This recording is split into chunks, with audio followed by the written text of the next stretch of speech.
কাঁকড়ার মাংস কিনে নিয়ে এসেছিলাম, আর এগুলোকে বলা হয় কাঁকড়ার মাংস বা সি ফুড দিয়ে তৈরি করা হয়। তাই এই যে 2টা টুকরা নিয়ে নিলাম, এই যে লম্বা লম্বা।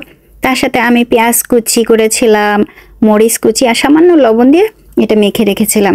এখন এই যে কাঁকড়ার মাংসগুলো একটু হাত দিয়ে চেপে চেপে একটু নরম নরম করে খুলে খুলে দিয়ে দিচ্ছি।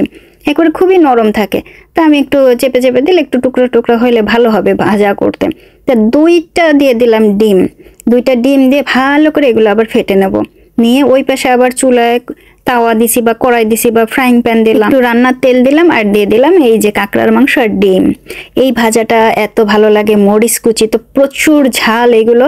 আর এই যে একটু উল্টাই দিলাম, এই যে নিয়ে গেলাম, একটু সময়ের মধ্যে এরকম ভাজা হয়ে যায়। আর এই কাঁকড়ার মাংসগুলো এইভাবে ভাজা করলে আমাদের ঘরে একটুক্ষণের মধ্যে খাওয়া শেষ। তারপরে এগুলো পিস পিস করলাম।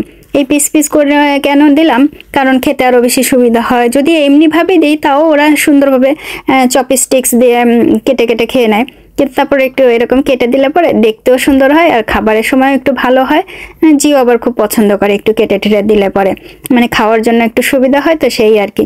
তা আজকে কাঁকড়ার মাংস আর এই যে ডিম ভাজাটা কেমন হলো আপনাদের কাছে একটু অবশ্যই বলবেন। এই কাটার সময় আমি আবার একটু খেয়ে দেখলাম কেমন হয়েছে, খুব ভালো হয়েছে, ঝাল ঝাল। আর এই যে কাঁকড়ার মাংস দিয়ে ডিম ভাজা খুব মজা হয়েছে, পিসগুলোও সুন্দর হয়েছে।